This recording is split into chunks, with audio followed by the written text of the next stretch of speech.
So Pondicherry reach ಆಗೋಷ್ಟರಲ್ಲಿ almost 7-10 ಆ ಥರ ಆಗಿತ್ತು ಅಂತ ಹೇಳ್ಬೋದು. ನಾನು ಹೋಗಿದ್ದ ಟೈಮ್ ಅಂತೂ ವೀಕೆಂಡು. ನೀವೇ ನೋಡ್ತಿರ್ಬೋದು ಎಷ್ಟೊಂದು ಜನ ಇದ್ದಾರೆ ಅಂತ. ಸ್ಪೆಷಲಿ ಎಲ್ಲರೂ ನನಗನ್ಸುತ್ತೆ ಸ್ವಲ್ಪ ಕಾಲೇಜ್ ಸ್ಟೂಡೆಂಟ್ಸ್ ಇಂಥವರೇ ಜಾಸ್ತಿ ಬಂದಿದ್ದಾರೆ. ನಿಮ್ಗೆ ಗೊತ್ತಾ, ಈವನ್ ಹುಡುಗರು ಗ್ಯಾಂಗ್ ಮಾಡ್ಕೊಂಡಲ್ಲ, ಹುಡುಗಿರು ಸಹ ಅವರವರೇ ಒಂದು 2-3 ಜನ ಗ್ಯಾಂಗ್ ಮಾಡಿಕೊಂಡು ಗ್ರೂಪ್ ಮಾಡ್ಕೊಂಡು ಬಂದಿದ್ರು. ತುಂಬ ಖುಷಿ ಆಗ್ತಿತ್ತು ಆಯಿತಾ.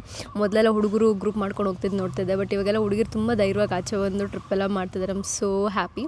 ಸೊ ಅದಾದಮೇಲೆ ಆಟೋನ ಕೇಳಿದ್ವಿ ಆಯಿತಾ. ಅಲ್ಲಿ ಎಲ್ಲ ಆಟೋದವರು ಪರ್ 1 ಕಿಲೋಮೀಟ್ರಿಗೆ 100 ರೂಪೀಸ್ ಚಾರ್ಜ್ ಅಂತ ಗುರು. ನಮ್ಮ ಹೋಟೆಲ್ ಇದ್ದದ್ದು 2 ಕಿಲೋಮೀಟ್ರ್. ಅದಕ್ಕೆ ಬಂದ್ಬಿಟ್ಟು ಅವರು ಜಾಸ್ತಿ ಕೇಳ್ತಾಯಿದ್ರು. ಆಮೇಲೆ ಹೆಂಗೋ ಬೇರೆ ಡ್ರೈವರ್ನ ಕನ್ವಿನ್ಸ್ ಮಾಡಿ 130 ರೂಪೀಸ್ ಕೊಟ್ಬಿಟ್ಟು ಹೋಗಿದ್ದಾಯಿತು. Room check in ಮಾಡಬೇಕಾಗಿದ್ದು 2 o'clock. ಇವಾಗ ಆಲ್ಮೋಸ್ಟ್ ಎಲ್ಲ ಕಡೆ 2 o'clock ರೂಲ್ ಮಾಡಿದ್ದಾರೆ. ನಾವು ಬೇಗ ರೀಚ್ ಆಗಿದ್ದ ಕಾರಣ ಬೇಗ ಚೆಕ್ ಇನ್ ಮಾಡೋಕ್ಕಂತ ಹೋಗಿದ್ದಕ್ಕೆ ಅವ್ರು ಎಕ್ಸ್ಟ್ರಾ 1000 ರೂಪಾಯಿ ಕೇಳಿದ್ರು. ಸರಿ ಅಂತ ಹೇಳ್ಬಿಟ್ಟು ಎಕ್ಸ್ಟ್ರಾ 1000 ರೂಪಾಯಿ ಬಂದು ಆಲ್ರೆಡಿ ಫ್ರೆಶ್ ಅಪ್ ಎಲ್ಲ ಆಗಿದ್ದಾಯಿತು. ದಿಸ್ ಇಸ್ ಮೈ ಔಟ್ಫಿಟ್ ಇವತ್ತಿಂದು. ನಾನು ನಿಮಗೆ ಲಾಸ್ಟ್ ವಿಡಿಯೋದಲ್ಲಿ ತೋರಿಸಿದ್ದೆ ದಿಸ್ ಏನೋ skirt top. So this is my look and my bag ಹೆಂಗಿದೆ ಅಂತ ಹೇಳಿ. ಲಿಪ್ಸ್ಟಿಕ್ ಯಾವಾಗ ಅಂಟ್ಕೊಳ್ಳೋದೇ ಆಯಿತು.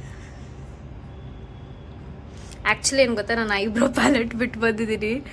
ಲಿಪ್ ಲೈನರಲ್ಲೇ ಏನೋ ಐಬ್ರೋನ ಫಿಲ್ ಮಾಡಿದ್ದೀನಿ, ಬಟ್ ಸ್ಟಿಲ್ ಅದು ಹಾಗೆ ಬ್ರೌನ್ ಆಗೇ ಕಾಣಿಸ್ತಿದೆ. ಗೊತ್ತಿಲ್ಲ ನಿಮ್ಗೆ ಅಷ್ಟು ನೀಟಾಗಿ ಕಾಣಿಸ್ತಿದೆಯೋ ಇಲ್ಲ ಅಂತ ಹೇಳ್ಬಿಟ್ಟು. But let's go. ಇವಾಗ ಹೋಗಿ ಬ್ರೇಕ್ಫಾಸ್ಟ್ ಮಾಡಬೇಕು ಫಸ್ಟು. ಅದಾದಮೇಲೆ ನೋಡಬೇಕು ಎಲ್ಲಿಗೆ ಹೋಗಬೇಕು, ಏನು ಮಾಡಬೇಕು ಅಂತ ಹೇಳ್ಬಿಟ್ಟು. ಸೊ ನೀವು ರೈಲ್ವೆ ಸ್ಟೇಷನಲ್ಲಿ ಏನಾದರೂ ಬೈಕ್ ಕೇಳಿದ್ರೆ 500 ರೂಪೀಸ್ ಚಾರ್ಜ್ ಮಾಡ್ತಾರೆ. ಅದಕ್ಕಿಂತ ಕಡಿಮೆ ಕೊಡೋದೇ ಇಲ್ಲ ಅವರು. ಅದು ಸ್ಪೆಷಲಿ ವೀಕೆಂಡ್. ನಾವು ಇಲ್ಲೇ ಹೋಟೆಲ್ ರೂಮ್ ಹತ್ರ ಬಂದು ಸೆಕ್ಯೂರಿಟಿ ಗಾರ್ಡಿಗೆ ಹೇಳಿದ ತಕ್ಷಣ 2 ನಿಮಿಷದಲ್ಲಿ ಗೊತ್ತಿರೋರನ್ನ ಕರೆಸಿ ನಮಗೆ ಈ ಬೈಕ್ನ ಕೊಟ್ಟರು. ಸೊ ಇದಕ್ಕೆ ನಾವು 400 ರೂಪೀಸ್ ಹಾಗೆ ಪೇ ಮಾಡಿದ್ದಾಯಿತು.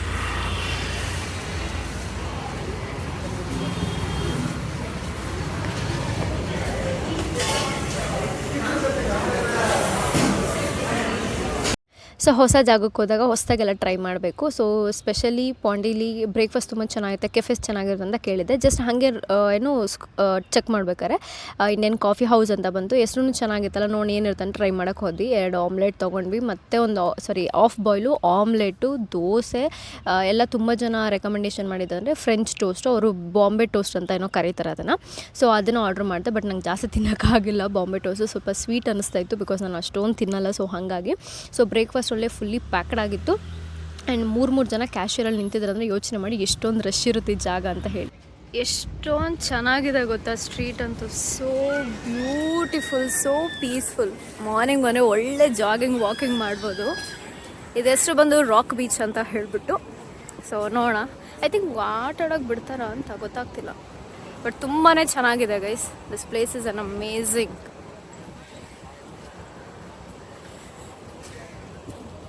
ಫುಲ್ ನೀರಿದೆ ಆಯಿತಾ. ನೈಸ್. ಸೊ ಲಾಸ್ಟ್ ಟೈಮ್ ಗೋವಾಗೆ ಎಲ್ಲೇ ಹೋದರೂ ನಿಮಗೆ ಮಿನಿಮಮ್ 50 ರೂಪೀಸ್ 70 ರೂಪೀಸ್ ಬೈಕ್ಗೆ ಅಂತ ಚಾರ್ಜ್ ಮಾಡ್ತಾರೆ, ಪಾರ್ಕಿಂಗ್ ಅಂತ ಹೇಳ್ಬಿಟ್ಟು. ಬಟ್ ಇಲ್ಲಿ ಪಾಂಡಿಚೇರಿಯಲ್ಲಿ ಆಲ್ಮೋಸ್ಟ್ ಎಲ್ಲನೂ ಫ್ರೀ. ಆ್ಯಂಡ್ ಇನ್ನೊಂದು ವಿಚಾರ ಏನಪ್ಪ ಅಂದರೆ, ನೀವು ಹೆಲ್ಮೆಟ್ ಹಾಕ್ಕೊಂಡು ಸುತ್ತಾಡಬೇಕು ಅಂತ ಯಾವುದೇ ಥರ ಗೌರ್ಮೆಂಟ್ ರೂಲ್ ಮಾಡಿಲ್ಲ. ಬಟ್ ನಿಮ್ಮ ಸೇಫ್ಟಿಗೆ ನೀವು ಹಾಕ್ಕೊಂಡು ತಿರುಗಾಡ್ಬೋದು. ಅದನ್ನು ಕೂಡ ಅವ್ರು ಹೇಳಿದ್ರು, ಇಲ್ಲಿ ಯಾವುದೇ ಥರ ಗೌರ್ಮೆಂಟ್ ರೂಲ್ಸ್ ಇಲ್ಲ, ಹೆಲ್ಮೆಟ್ ಹಾಕ್ಕೊಳ್ಳೇಬೇಕು ಕಂಪಲ್ಸರಿ. ಡ್ರೈವರ್ ಆಗಿರ್ಬೋದು ಅಥವಾ ಯಾರ್ಯಾರು ಹಿಂದೆ ಕೂತಿರೋರು ಆಗಿರ್ಬೋದು, ಹಾಕ್ಕೊಳ್ಳೇಬೇಕಂತ ಯಾವುದೇ ಥರ ರೂಲ್ ಇಲ್ಲ ಅಂತ ಅವರೇ ಹೇಳಿದ್ರು. ದೆನ್ ನಾನು ಹೋಗಿದ್ದು ಮರೀನಾ ಬೀಚ್ ಕಡೆಗೆ. ನೀರು ನೋಡಿದ್ರೆ ಸ್ವಲ್ಪ ಭಯ ಆಗ್ತಿತ್ತು ನನಗೆ. ತುಂಬ ಅಲೆಗಳು ಫೋರ್ಸ್ ಬರ್ತೈತಿ. ತಾತ ಅಂತೂ ಏನು ಮುಳುಗಿ ಎದ್ದೊಳ್ತಿರೋದು. ತುಂಬ ಎಂಜಾಯ್ ಮಾಡ್ತಿದ್ರು ಆ ತಾತ. ಅವ್ರು ನೋಡಿದ್ರೆ ಖುಷಿ ಆಗ್ತಿತ್ತು ನನಗಂತೂ. ಸೊ ನಾನು ಸ್ವಲ್ಪ ಹಾಗೆ ನೀರಲ್ಲಿ ಆಟ ಆಡ್ಕೊಂಡು ಬಂದೆ. ನನ್ನ ಶೂ ನೆನೆಸ್ಕೋಬಾರ್ದಂತ ಎಷ್ಟೋ ಟ್ರೈ ಮಾಡಿದೆ, ಬಟ್ ಏನೂ ಮಾಡೋಕ್ಕಾಗಲ್ಲ. ನನ್ನ ಶೂ ನೆನೆದು ಹೋಗೇ ಬಿಡ್ತು. ಬಿಕಾಸ್ ಅದು ಇಡೀ ದಿನ ನೀರು ಮರಳು ಎಲ್ಲ ಹಾಗೆ ಇರುತ್ತೆ. ಬಟ್ ಏನೂ ಮಾಡೋಕ್ಕಾಗಲ್ಲ. ಜಸ್ಟ್ ಎಂಜಾಯ್ ಮಾಡಿಕೊಂಡು ಹಾಗೆ ನೀರು ಫೋರ್ಸ್ ಬಂದಿದ್ದು ನೋಡಿ ನಾನು ಕಲ್ಲು ಇಟ್ಕೊಂಡು ಕುತ್ಕೊಂಡೇ ಬಿಟ್ಟು, ಅಷ್ಟು ಭಯ ಆಗೋಯ್ತು ನನಗೆ. ಸೊ ಬಟ್ ಚೆನ್ನಾಗಿದೆ. ಬಿಸಿಲು ಸ್ವಲ್ಪ ಇತ್ತು, ಅಷ್ಟೊಂದು ಹ್ಯೂಮಿಡಿಟಿ ಅಂತ ಏನಿಲ್ಲ ಗೈಸ್. ಈ ಟೈಮಲ್ಲಿ ಬೆಸ್ಟ್ ಟೈಮ್ ಹೋಗ್ಬೋದು, ಎಂಜಾಯ್ ಮಾಡ್ಬೋದು. ಟ್ಯಾನ್ ಆಗಿಬಿಡ್ತೀನಿ, ನಂಗೆ ಕಷ್ಟ ಆಗುತ್ತೆ ಅನ್ನೋರಾದರೆ ದಿಸ್ ದ ಬೆಸ್ಟ್ ಟೈಮ್ ಅಂತ ಹೇಳ್ತೀನಿ. ಮಳೆನೂ ಜೋರಾಗಿ ಬರ್ತದೆ ಈವ್ನಿಂಗ್ ಟೈಮು. ಬಿಸಿಲು ಕೂಡ ತಕ್ಕ ಮಟ್ಟಿಗಿದೆ ಅಂತ ಹೇಳ್ಬೋದು.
ಸೊ ಇಲ್ಲಿಂದನೇ ಕುತ್ಕೊಂಡು ಬೀಚ್ನ ನೋಡ್ಬೋದು.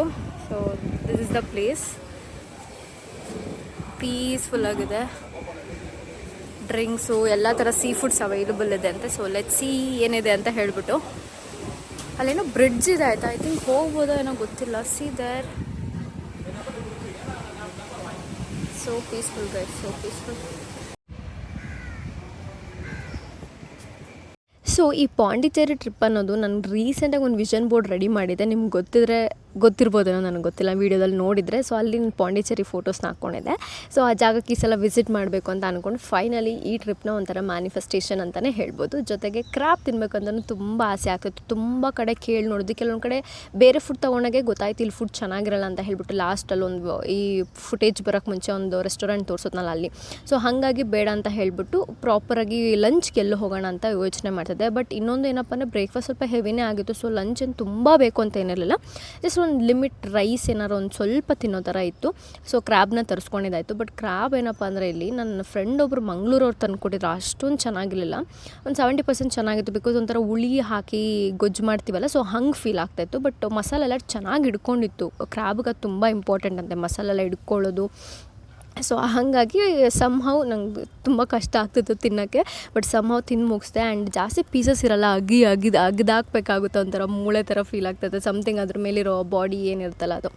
ಸೊ ಅದೆಲ್ಲ ಮುಗಿಸ್ಕೊಂಡು ರೂಮಿಗೆ ಬರ್ಸಲು ಆಲ್ಮೋಸ್ಟ್ 5 o'clock ಆಯಿತು. ಸೊ ಅದಾದಮೇಲೆ ನಾವಿರೋ ಹೋಟೆಲಿಂದನೇ ತುಂಬ ಹತ್ತಿರದಲ್ಲೇ ಪಬ್ಸು, ವೆಸ್ಟ್ ಸೈಡು ಸಾಕಷ್ಟು ಫೇಮಸ್ ಪಬ್ಸ್ ಇರೋದು ನಾನಿರೋ ರೋಡಲ್ಲಿ, ಅಣ್ಣಾಮಲೈ ಅಂತ ಹೇಳ್ಬಿಟ್ಟು. ಸೊ ಅಲ್ಲಿ ಹೋಗಿದ್ದು ಕಾಟಮರನ್ ಬ್ರೂಯಿಂಗ್ ಕಂಪನಿ ಅಂತ ಹೇಳ್ಬಿಟ್ಟು. ಇಲ್ಲಿ ಮಾಕ್ಟೇಲ್ ಕಾಕ್ಟೇಲ್ ಎರಡು ಒಂದೇ ಟೇಸ್ಟ್ ಇರುತ್ತೆ, ಯಾವುದೂ ಡಿಫ್ರೆನ್ಸೇ ಗೊತ್ತಾಗಲಿಲ್ಲ. ಸೊ ಅದಾದಮೇಲೆ ನಾನು ಇದೊಂದು ತೊಗೊಂಡು ಕುಡ್ದಿದ್ದಾಯಿತು. ತುಂಬ ಚೆನ್ನಾಗಿ ಏನು ಪ್ರೆಸೆಂಟೇಷನ್ ಇಷ್ಟ ಆಯಿತು. ಬಟ್ ಅದಲ್ಲ ಜಾಸ್ತಿ ಟೈಮ್ ಸ್ಪೆಂಡ್ ಮಾಡೋಕ್ಕೆ ಹೋಗಿಲ್ಲ ಪಬ್ಬಲ್ಲಿ, ಬಿಕಾಸ್ ತುಂಬಾ ಕ್ರೌಡೆಡ್ ಇತ್ತು, ಪ್ಲಸ್ ಜಾಸ್ತಿ ಲೌಡ್ಸ್ ಮ್ಯೂಸಿಕ್ಸ್ ಇತ್ತು. ಸೊ ಹಾಗಾಗಿ ಅಷ್ಟೊಂದೆಲ್ಲ ಟೈಮ್ ಸ್ಪೆಂಡ್ ಮಾಡೋಕ್ಕಾಗಿಲ್ಲ. Next jump into day 2.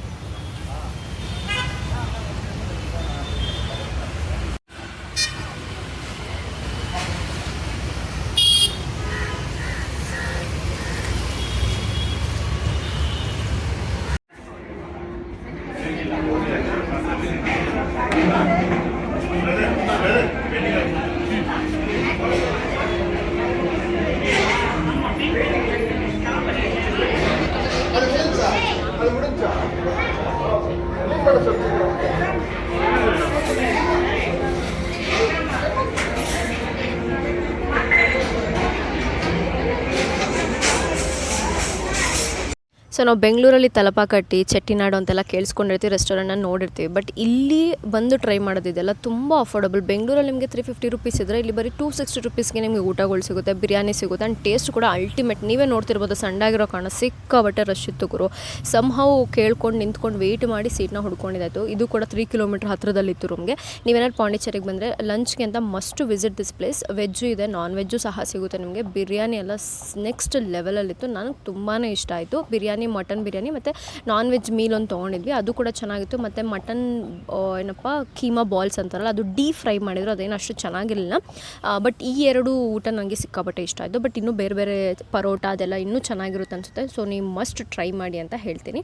Next ನಾನು ಹೋಗಿದ್ದು ಬೋಟಿಂಗಿಗೆ, ಫಿಶಿಂಗ್ ಹಾರ್ಬರ್ ಅಂತ ಹೇಳ್ತಾರೆ. ಸೊ ಬೋಟಿಂಗ್, ಕಯಾಕಿಂಗ್ ಅಂತಲೂ ಹೇಳ್ತಾರೆ. ಸೊ ಇದು 5:30 ಒಳಗಡೆ ಕ್ಲೋಸ್ ಆಗೋಗುತ್ತೆ ಆಯಿತಾ. ಸೊ ಅದಾದಮೇಲೆ ನನ್ನ ಪ್ರಕಾರ ಗೇಮ್ ಆಡ್ತಿದ್ದಾರೆ ಅಂತ ಅನ್ನಿಸ್ತು, ಯಾಕಂದರೆ ನಮಗೆ 500 rupees ಹೇಳಿದ್ರು ಆಯಿತಾ. ಅದಾದಮೇಲೆ 4 ಪ್ಲೇಸ್ ತೋರಿಸ್ತಾರಂತೆ. ಬಟ್ ಇದು 4 ಪ್ಲೇಸ್ ಏನೆಲ್ಲ ನೀರು ಮೇಲೆ ಒಬ್ಬರು ಮೀನು ಹಿಡಿತಾರದನ್ನ ತೋರಿಸ್ತಾರೆ. ಇನ್ನು ಯಾವುದೋ ಒಂದು 2-3 ಪ್ಲೇಸಸ್ಸು ಕ್ಲೋಸ್ ಆಗಿದೆ ಅಂತ ಅವರೇ ಹೇಳಿದ್ರು. ಪೊಲೀಸವ್ರು ಬಂದು ಕ್ಲೋಸ್ ಮಾಡ್ಕೊಂಡು ಹೋಗಿದ್ದಾರೆ ಅಂತಲೂ ಹೇಳಿದ್ರು. ಸೊ ಹಾಗಾಗಿ ಏನು ಜಾಸ್ತಿ ಸಿಗೋಲ್ಲ, ಬರೀ ನೀರಲ್ಲಿ ಸುತ್ತಾಡಿಸ್ತಾರೆ ಬೋಟಲ್ಲಿ ಕುಣಿಸ್ಕೊಂಡು. ಒಂದು 10 ಜನ ಇರ್ಬೋದು, 12 ಜನ ಇರ್ಬೋದು. ಗ್ರೂಪ್ ಆಫ್ ಪೀಪಲ್ ಹೋದರೆ ನಿಮಗೆ ಬೆಟರ್ ಅಂತ ಅನಿಸುತ್ತೆ. ಸೊ ಟ್ರೈ ಮಾಡಿ, ನಿಮ್ಗೆ ಡಿಪೆಂಡ್ ನಿಮಗೆ. ಸೊ ಅವ್ರು ಹೇಳಿದ್ರು 500 rupees per person ಅಂತ. ಆಮೇಲೆ ಕಡಿಮೆ ಮಾಡ್ಕೊಳ್ಳಿ ಏನಕ್ಕೆ ಅಂತ ಹೇಳಿಬಿಟ್ಟು 400 rupees ಕೊಟ್ಟಿದ್ದಾಯಿತು ಒಬ್ರಿಗೆ ಅಂತ ಹೇಳಿ. ಸೊ ಅದಾದಮೇಲೆ ಇನ್ನೇನು ಸನ್ಸೆಟ್ ಆಗ್ತಿತ್ತು, ಕರೆಕ್ಟ್ ಟೈಮ್ಗೆ ಹೋದ್ವಿ. ಮ್ಯಾಂಗ್ರೂವ್ ಫಾರೆಸ್ಟ್ಗೆಲ್ಲ ಕರ್ಕೊಂಡು ಹೋಗ್ತಾರೆ ನಿಮಗೆ. ನಾನು ಮ್ಯಾಂಗ್ರೂವ್ ಫಾರೆಸ್ಟಲ್ಲಿ ಮ್ಯಾಂಗೋ ಇರುತ್ತೇನೋ ಅಂತ ಏನೇನೋ ಯೋಚನೆ ಮಾಡ್ತಿದ್ದೆ, but it's not like that. So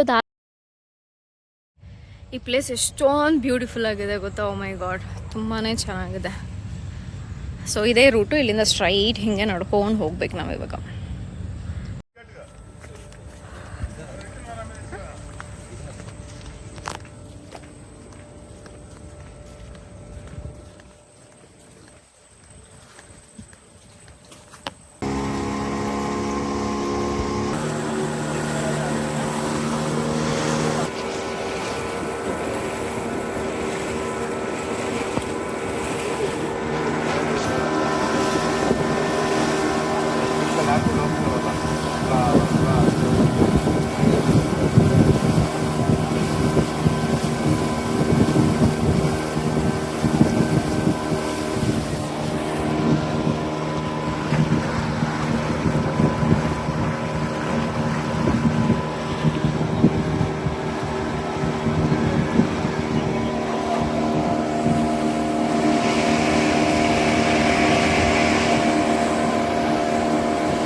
so ಇಲ್ಲಿ ಬರೀ ನೀವು ಕಾಸು ಕೊಟ್ಟರೆ ಕರ್ಕೊಂಡು ಹೋಗ್ತಾರಂದ್ರೆ ಈವನ್ ಕಪಲ್ಸ್ ಕೂಡ ಫೋಟೋ ಶೂಟ್ಸ್ ಮಾಡಿಸ್ತಿದ್ರು. ಆ್ಯಕ್ಚುಲಿ ಬರೀ ಫುಲ್ ಬೋಟ್ ಅವರೇ ತೊಗೊಂಡಿರ್ತಾರೆ ಅನಿಸುತ್ತೆ, ಮೇ ಬಿ ಪರ್ ಡೇಗೆ ಇಷ್ಟು ಅಂತ ಪೇ ಮಾಡಿಬಿಟ್ಟು ಸೊ ಫುಲ್ ಫೋಟೋ ಶೂಟ್ಸ್ ನಡೆಸ್ತಿತ್ತು. ಸಾಕಷ್ಟು ಕಪಲ್ಸ್ದು ಪ್ರೀ ವೆಡ್ಡಿಂಗ್ ಫೋಟೋ ಶೂಟ್ಸ್ ಎಲ್ಲ ಮಾಡ್ತಾರೆ. ನೀವು ಕೂಡ ಅದನ್ನು ಮಾಡ್ಬೋದು, ಏನೂ ಪ್ರಾಬ್ಲಮ್ ಇಲ್ಲ. ಬಟ್ ಇಲ್ಲಿ ನೀರು ತುಂಬಾ ಗಲೀಜಾಗಿರುತ್ತೆ ಆಯ್ತಾ, ನೀರನ್ನೆಲ್ಲ ಟಚ್ ಮಾಡೋಕ್ಕೆ ಹೋಗಬೇಡಿ.